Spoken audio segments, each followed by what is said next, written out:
En la década de 1950, los fabricantes estadounidenses estaban en plena guerra de diseño.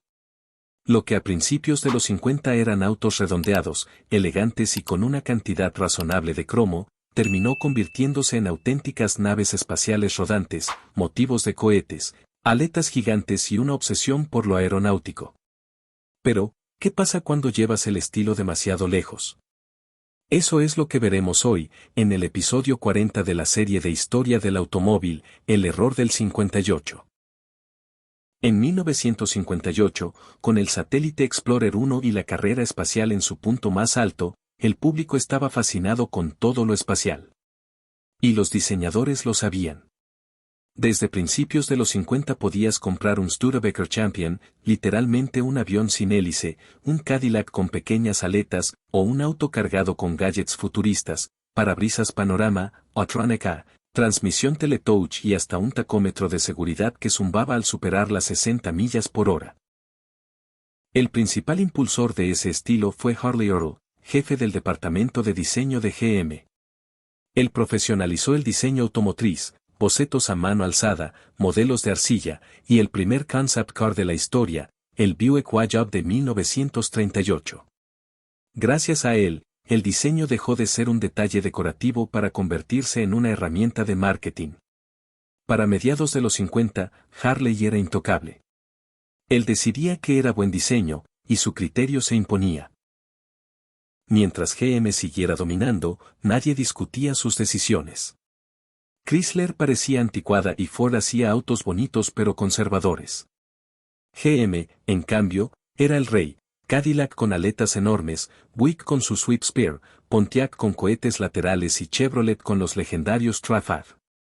En diseño, GM era invencible, y Harley Earl, su monarca absoluto.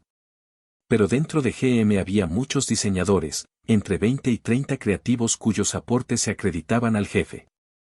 Uno de ellos era Chuck Jordan.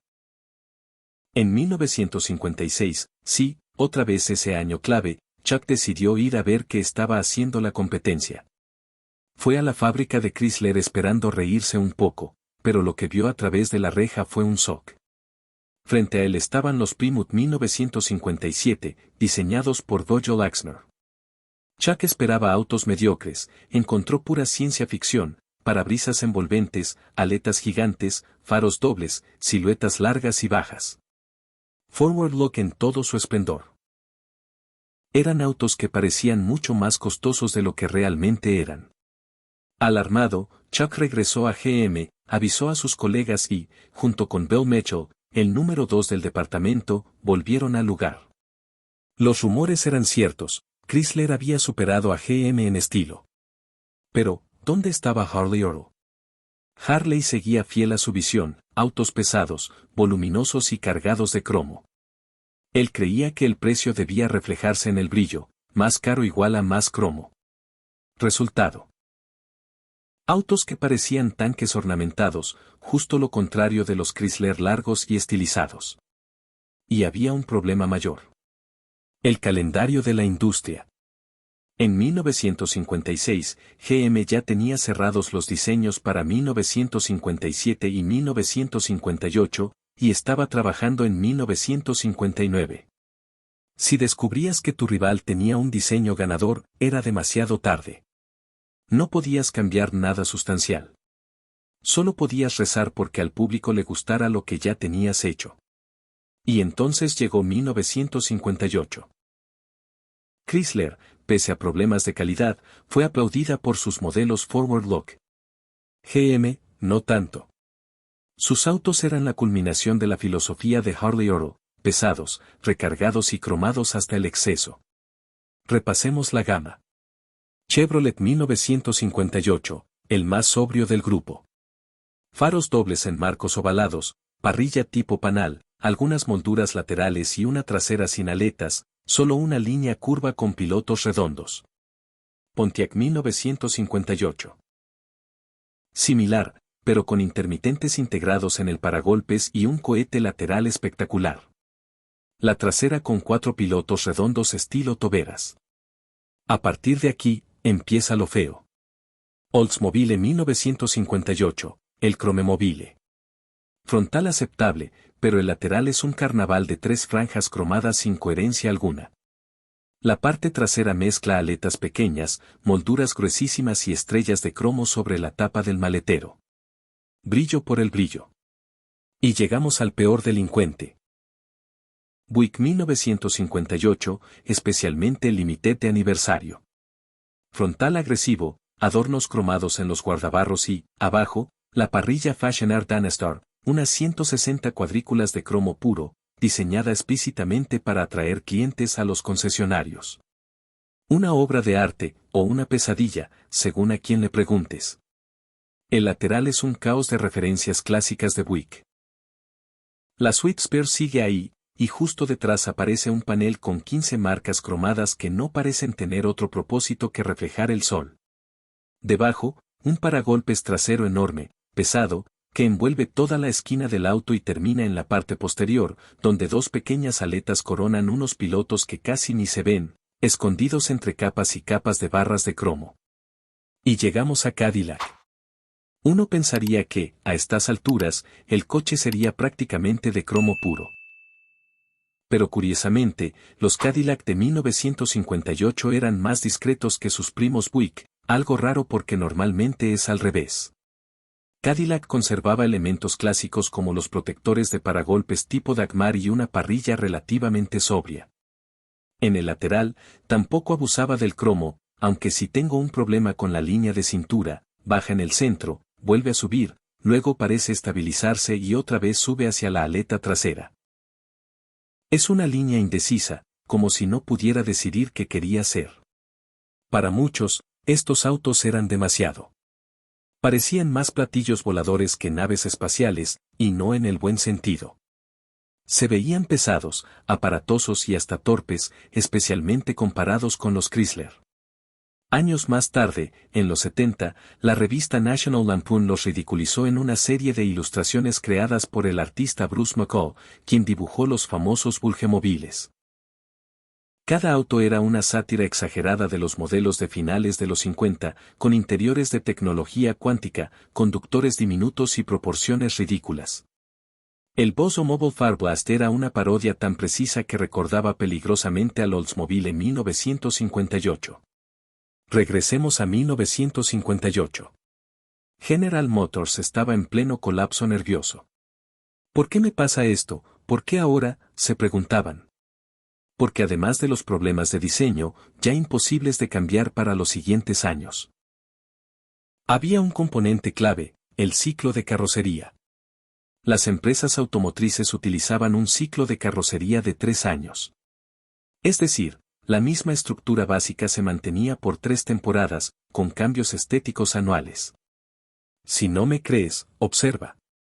Chevrolet 1953 y 1954, redondeados, guardabarros traseros extendidos, muy similares.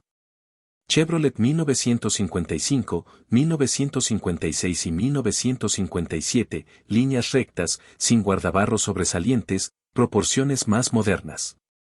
Y sí, compartían exactamente la misma carrocería. Normalmente la forma de la cabina delata la base. ¿Y por qué importa esto? Porque en 1958 GM acababa de estrenar carrocerías nuevas para casi todas sus divisiones y tendría que aguantarlas hasta 1960. Combinado con diseños que no gustaban demasiado desde el principio, la empresa quedó atrapada en una tormenta perfecta. Cambiar de carrocería después de solo un año habría costado una fortuna, además del caos de ingeniería. Y todo esto en una época en la que el mercado exigía restylings anuales y la competencia, especialmente Chrysler, estaba avanzando más rápido en diseño avanzado. ¿Cómo iba a salir del hoyo el general? Volvamos a 1956. Chuck Jordan y los demás diseñadores regresaron al estudio después de su visita a la fábrica de Chrysler y empezaron a debatir qué hacer. Los modelos de 1958 ya estaban perdidos. Pero los de 1959, aún no. Veamos los diseños originales para 1959, antes de que Chuck viera los Plymouth. Si creías que los del 58 eran feos, o geniales, según gustos, agárrate. El diseño propuesto para Buick 1959 era aún más pesado y voluminoso, con faros encapotados y flechas de cromo apuntando en todas direcciones. Adornos sin sentido en las aletas y ni una sola aleta real. La propuesta para Cadillac quizá era peor. Un frontal inspirado en el GMC Sabre de 1951, con una hendidura enorme en el centro, parrilla estilo Cadillac y protectores Dagmar colocados tan hacia adentro que casi envolvían los faros dobles. Estos diseños eran exactamente lo contrario de los Chrysler largos, bajos y elegantes. Se veían viejos antes incluso de fabricarse. Por suerte, había tiempo para cambiar. Por desgracia, cualquier cambio necesitaba la aprobación de Harley Earl, y eso no iba a ocurrir. Entonces, ¿qué hacer? Por una casualidad del destino, Harley estaba fuera de la ciudad. Y Bill Mitchell, el segundo al mando, sugirió algo audaz. Preparar nuevas propuestas para 1959 sin decirle nada a Harley. Un golpe silencioso. Era la primera vez en años que los diseñadores tenían total libertad. Y se nota, los primeros bocetos eran pura creatividad contenida. Se probaron combinaciones salvajes de faros dobles, Pontiac empezó a experimentar con la parrilla partida, nace Wildtrak. Buick probó con 3 aletas traseras, Delta Wings, aunque luego eliminaron la central. Oldsmobile jugó con configuraciones extrañas y triples pilotos. Chevrolet tanteó un frontal con faros apilados tipo Excel. ¿Y Cadillac? Cadillac decidió ir más alto, literalmente. Si la gente quería aletas, aletas tendrían. Lo que empezó como un boceto casual se transformó en un sello de identidad. En tiempo récord, GM logró dar un giro completo. Esquivó los diseños tipo tanque del 58 y creó para 1959 algunos de los autos más icónicos de la década. El clímax absoluto de la era espacial automotriz. Chevrolet 1959, entradas de aire afiladas y aletas Batwing con pilotos tipo ojo de gato. Pontiac 1959, parrilla partida y Wildtrak, que dominaría la marca por 2 décadas. Oldsmobile 1959, integración elegante de faros en la parrilla. Buick 1959. Frontal agresivo y pilotos traseros redondos con aletas diagonales, como un avión a punto de despegar. Y Cadillac 1959, bueno, no necesita presentación, las aletas más altas jamás montadas en un auto de producción, rematadas por los pilotos dobles en forma de bala. Un ícono. GM estaba de vuelta. ¿Qué opinas de estos errores y redenciones en el diseño de los 50? Te leemos en los comentarios. No olvides suscribirte al canal. Nos vemos en el siguiente video.